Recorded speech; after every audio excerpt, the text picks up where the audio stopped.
इन्होंने 1.5 साल में कोई घोषणा ही नहीं की कि मैं इस जगह के लिए ये काम कर दूंगा। मंत्री जवाब तक नहीं दे पा रहे, वो स्थिति है ही नहीं। ये पर्ची का इंतजार रहता है, पर्ची आएगी तब कोई निर्णय होगा। फॉर्मेलिटी कर रहे हैं, टाइम पास हो जाए बस, बीच में लगेगा तो सीएम चेंज कर देंगे। उसको तो अपनी बात सही लग रही होगी, आज सब लोग इसकी चाहे कड़ी आलोचना कर रहे हो। उन्होंने युवाओं की कई बार बात आई तो उन्होंने कहा कि युवाओं को राजनीति के अंदर आना चाहिए, युवाओं को मौका दिया। कई बार हम सोचते हैं कि बाबा साहब ने दलितों के लिए संविधान बनाया, जबकि बाबा साहब ने इस देश के लिए संविधान बनाया है। लेकिन जब उन्होंने कहा कि मेरे फोन टेप हो रहे हैं, उस पर सरकार ने कन्नी काट ली। देखिए, रेगुलर हमने तो मुद्दे उठाए हैं। बताएं, इन्होंने कहा था 2 करोड़ युवाओं को रोजगार देंगे हर साल, क्यों नहीं दे रहे हैं? नमस्कार, स्वागत है आपका अपडेट इंडिया में। मैं आपके साथ प्रिया बंसल। इस वक्त हमारे साथ एक ऐसे नेता मौजूद हैं जो कि बेबाक बेधड़क अपनी बातों को आगे रखते हैं और साथ ही राजस्थान की राजनीति में उनके दिग्गज नेताओं में नाम शुमार है। हमारे साथ मौजूद है नेता प्रतिपक्ष टीकाराम जूली जी। आपका बहुत बहुत स्वागत है। नमस्कार सर, जिस तरीके से अभी अलवर के एक मंदिर में ज्ञानदेव आहूजा ने जो हरकत की थी, उन्होंने गंगा जल छिड़क कर शुद्धिकरण किया था आपके जाने के बाद, तो इस तरीके की जो मानसिकता, इस तरीके की जो हरकत है वो काफी ज्यादा दर्दनाक आपको भी लगी और काफी ज्यादा आपके दिल को भी ठेस पहुंचाए। तो क्या महसूस कर रहे हैं आप उसको लेकर? देखिए, तो इस घटना का क्या बार बार मैं जिक्र करूं, लेकिन मुझे जरूर इस चीज का फील हुआ।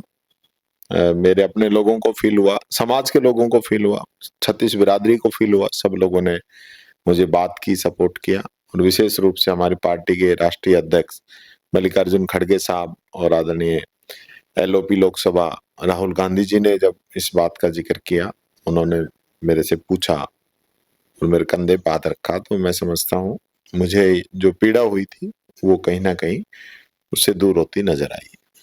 पर ज्ञानदेव आहूजा ने साफ मना कर दिया है कि वो माफी नहीं मांगेंगे, तो उनको निलंबित भी कर दिया है। बीजेपी ने तुरंत एक्शन भी ले लिया और उसके बावजूद भी वो माफी मांगने के लिए बिल्कुल अड़े हुए हैं कि नहीं मांगेंगे वो। नहीं तो नहीं मांगता है तो नहीं मांगे, मैंने तो कहा नहीं वो माफी मांगे। जब आदमी ने क्या किया है और उसका समाज के अंदर क्या संदेश गया है, ये आदमी जब तक विचार नहीं करेगा, उसको तो अपनी बात सही लग रही होगी, आज सब लोग इसकी चाहे कड़ी आलोचना कर रहे हो। अगर उस व्यक्ति को आज भी ये चीज अच्छी लगती है कि हाँ मैंने सही काम किया है, तो ये उनकी सोच है, उनकी पार्टी की सोच है। मैं तो पहले दिन से कह रहा हूँ, भारतीय जनता पार्टी की सोच जो है वो ही वहां पे निकल के आई है।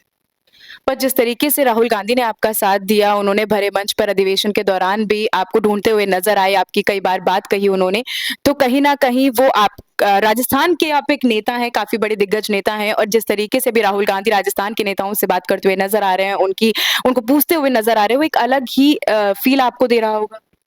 देखिए, राहुल गांधी जी बहुत ही सच्चे इंसान है और वो राजनीति के अंदर हैं, लेकिन राजनीति के जो प्रपंच हैं या किसी प्रकार की जो उनकी भावना है वो गलत नहीं है। वो हमेशा पॉजिटिव राजनीति करने वाले व्यक्ति हैं।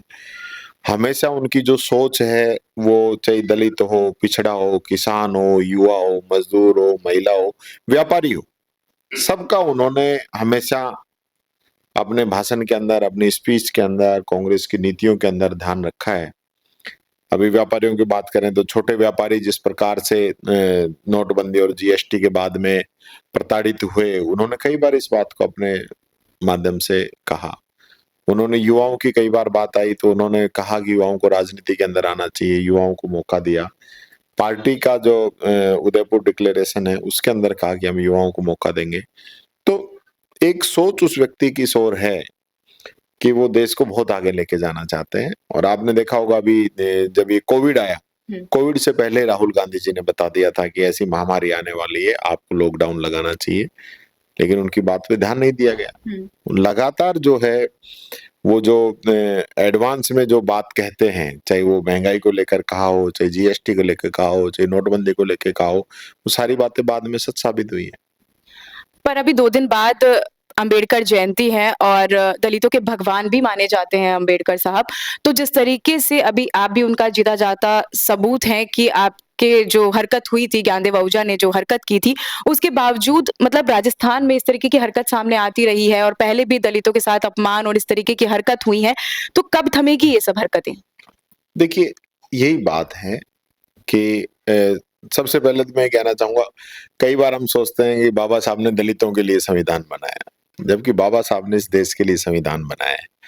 आज मीडिया को जिस प्रकार से कंट्रोल किया जा रहा है, कहीं न कहीं उस संविधान का उल्लंघन किया जा रहा है। आज आपने देखा होगा कितने पत्रकार ऐसे हैं कि जिनको जेलों के अंदर डाल दिया गया, संविधान के विरुद्ध।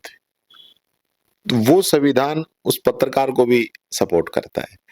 आज गरीब को, किसान को, मजदूर को, दलित को और यहाँ तक कि कोई व्यापारी भी है, उसको भी कहीं कोई तंग करता है तो उसको भी वो संविधान ही आड़े आता है और वो संविधान ही उसको बचाता है।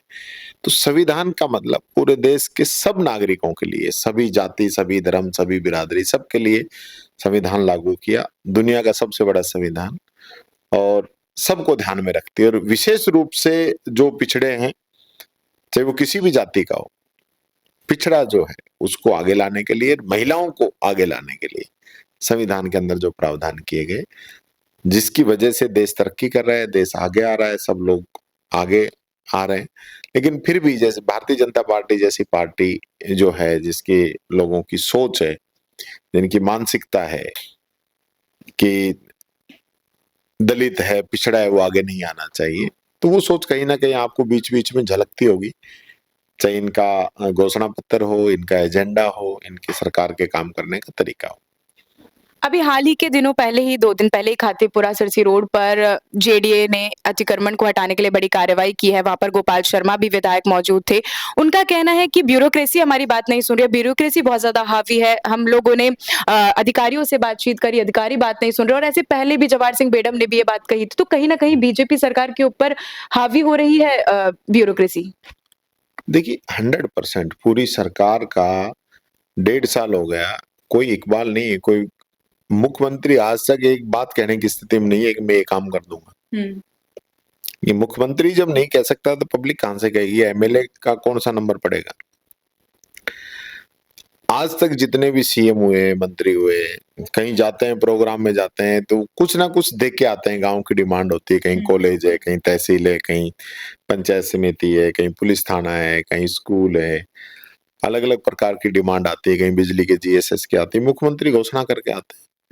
इन्होंने 1.5 साल में कोई घोषणा ही नहीं की कि मैं इस जगह के लिए ये काम कर दूँगा, क्योंकि निर्णय लेने में सक्षम नहीं है। जब तक पर्ची नहीं आएगी, जब तक कह नहीं सकते कि मैं कॉलेज यहाँ पे खोल भी सकता हूँ, नहीं खोल सकता। तो जब मुख्यमंत्री निर्णय नहीं ले पा रहा है, तो मंत्री और विधायक तो बेचारे बहुत बाद में नंबर आता है। जो सेशन रहा, सत्र रहा, आपने देखा होगा कि मंत्री जवाब तक नहीं दे पा रहे। तो आधी फेल्यूर तो मंत्रियों की मैं मानता हूँ। आधी सरकार की है, जो कोई बजट ही नहीं दे रहे तो मंत्री घर से थोड़ी कराएगा। घोषणा मुख्यमंत्री ने कर दी तो मंत्री पूरी कहाँ से कराएगा? तो वो स्थिति है ही नहीं कि पर्ची का इंतजार रहता है, पर्ची आएगी तब कोई निर्णय होगा। निर्णय नहीं लेने की स्थिति में ब्यूरोक्रेसी हावी हो रही है। अपने-अपने स्तर पे निर्णय हो रहे हैं। आरएसएस के लोग पिछले दरवाजे से बैठे हुए हैं, जब तक वो हाँ नहीं करते हैं, जब तक काम नहीं होता है। किरोड़ी लाल मीणा भी अब वापस से एक्टिव नजर आ रहे हैं। क्या लगता है कि बीच में उन्होंने आरोप लगाए थे अपनी सरकार पर कि फोन टेप हो रहा है, मेरा जासूसी कर रही है सरकार और एक बार फिर से अब उन्होंने अपना पद ग्रहण कर लिया है। तो कहीं न कहीं डर का अभाव दिख रहा है या फिर उनको कहीं न कहीं कुछ बात उनके अंदर खाने में चल रही है? ये तो किरोड़ी जी बता सकते हैं, उनके मन की भावना क्या है। लेकिन जब उन्होंने कहा कि मेरे फ़ोन टेप हो रहे हैं, उस पे सरकार ने कन्नी काट ली। फिर उन्होंने ये कहा कि रोज़ाना करोड़ों रुपए की बजरी चोरी हो रही है, माफिया लगा हुआ है, उस पे कार्रवाई होनी चाहिए। उस पे सरकार ने कार्रवाई नहीं की, तो उससे भी उन्होंने चुप्पी साध ली। सरकार में रह के देखिए क्या करते हैं। कांग्रेस विपक्ष के तौर पे उतनी अच्छे तरीके से खड़ी नहीं हो पा रही है। लोगों का कहना है कि जब हम भी ग्राउंड रिपोर्ट करते हैं तो लोगों का कहना है कि विपक्ष के तौर पर कांग्रेस सरकार उतने आंदोलन, उतने प्रदर्शन नहीं कर रही है और साथ में जो जनता की आवाज़ है वो भी नहीं सुन रही है। तो क्या लगता है कि कांग्रेस उतना अच्छे से काम नहीं कर रही है विपक्ष के तौर पे? क्योंकि विपक्ष को हमेशा से ये देखा जाता है कि वो जनता की आवाज़ सुनती है, जनता की आवाज़ बनती है, तब जाके वो विधानसभा में उन मुद्दों को उठाती है। देखिए रेगुलर हमने तो मुद्दे उठाए हैं। कितनी बार विधानसभा जो है स्थगित की गई है, कितनी बार सरकार के पास जवाब नहीं बना है। 3-3 विधेयक इन्होंने वापस लेने पड़ गए हैं। 1952 के बाद में पानी का जो डिपार्टमेंट का जो विधेयक था, वो तो इतिहास ही बन गया। दूसरी बार परवर समिति को भेजा गया है। तो कांग्रेस तो बहुत हमलावर है। कांग्रेस ने तो इस सरकार का जो है एक प्रकार से मौर्य बुला रखा है। पर अभी जिस तरीके से विधेयक पास हुआ है, जिस तरीके से अभी वक़्फ़ संशोधन बिल हुआ है, उसको लेकर भी कोई प्रदर्शन, कोई आंदोलन कुछ देखने को नहीं मिला है, जबकि हमेशा से आप लोग तो अगेंस्ट रहे हैं वक़्फ़ संशोधन बिल के। हाँ, तो लगातार हम कर रहे हैं ना। राजस्थान में अभी तक कोई सा भी आंदोलन प्रदर्शन तो नहीं हुआ? नहीं, अभी तो कब की बात है? 3 सर, अभी दिन हाँ पहले आपने वक़्फ़ किया है, उसके बाद हमारा अहमदाबाद का प्रोग्राम था। जी। पर जिस तरीके से अभी मुस्लिम समुदाय के जो लोग हैं काफ़ी ज़्यादा आक्रोशित बने हुए हैं, काफ़ी ज़्यादा प्रदर्शन कर रहे हैं, तो क्या लगता है कि सरकार को इसको वापस लेना चाहिए? क्या क्या सोच है आपकी, क्या सोचना है? देखिए, बाबा साहब अम्बेडकर ने संविधान में जो लिखा है उसकी पालना करनी चाहिए। हुँ। ये एजेंडा चलाते हैं, बीजेपी का एजेंडा यही है, फूट डालो, राज करो, हिंदू हुँ। मुस्लिम को लड़ाओ, एससी जर्नल को लड़ाओ और उस चीज़ का फ़ायदा उठाओ। न बात करेंगे किसानों की, किसान को एमएसपी क्यों नहीं दे रहे? इन्होंने तो वादा किया था ना, हुँ। तो क्यों नहीं दे रहे? मैं पूछना चाहता हूँ। बताएँ, इन्होंने कहा था 2 करोड़ युवाओं को रोज़गार देंगे हर साल, हुँ। क्यों नहीं दे रहे हैं? बताएँ ये। इन्होंने कहा था महँगाई कम करेंगे, डीज़ल पेट्रोल सस्ता करेंगे, 100 रुपए से ऊपर बेच रहे हैं। इन्होंने कहा हरियाणा के बराबर ही डीज़ल पेट्रोल कर देंगे, हुँ। वो नहीं कर रहे हैं। तो उसपे तो कोई ज़िक्र ही नहीं है। बस नया एजेंडा ले जाओ, कांग्रेस गुमराह को करने की गुमराह करने की कोशिश करो। अच्छा। आज जो मुद्दे दिए है ना, गरीब को रोटी कहाँ से मिलेगी? हुँ। तो उसका प्लान है क्या? हुँ। 75 साल के इतिहास में पिछले 45 वर्षों में सबसे अधिक बेरोज़गारी की दर आज हमारी है। हुँ। अमेरिका ने पाबंदी लगा दी हुँ। हमारे ऊपर, 50 रुपए सिलेंडर पे बढ़ा दिए, डीज़ल पेट्रोल पे 2-2 रुपए बढ़ा दिए। तो कुछ बोल रहे हैं क्या? हुँ। उस पे तो जवाब ही नहीं है।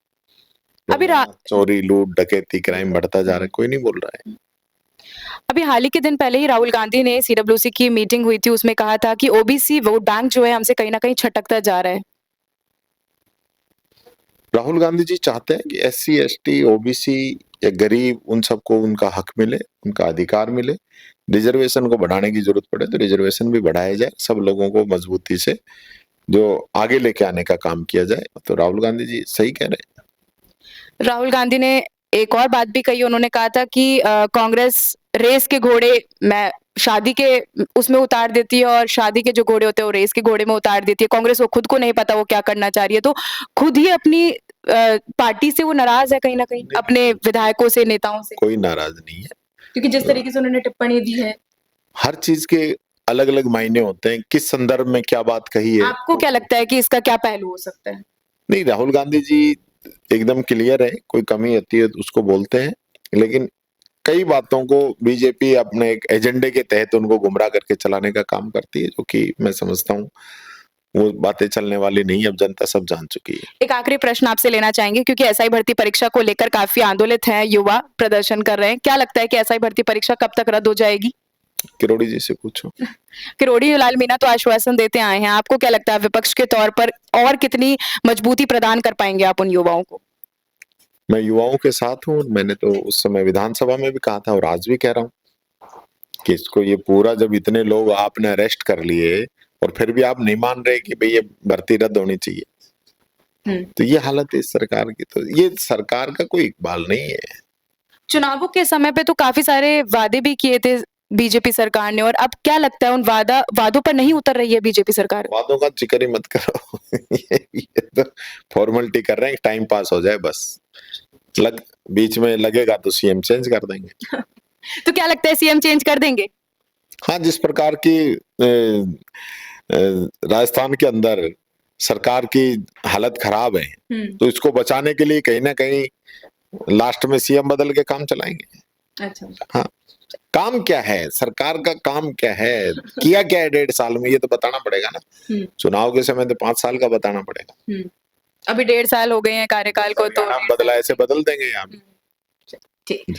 तो ये थे हमारे पास नेता प्रतिपक्ष टीकाराम जूली, इनसे हमने विस्तृत चर्चा करी है तमाम मुद्दों को लेकर, चाहे वो वक्फ संशोधन बिल हो और साथ में ज्ञानदेव आहूजा को मैटर जो काफी ज्यादा खिंच रहा था, उसको लेकर भी हमने चर्चा करी है। ऐसी और भी तमाम अपडेट्स और जानकारियों के लिए आप बने रहिए हमारे चैनल अपडेट इंडिया के साथ। मैं आपके साथ प्रिया बंसल, कैमरामैन जावेद के साथ, जयपुर।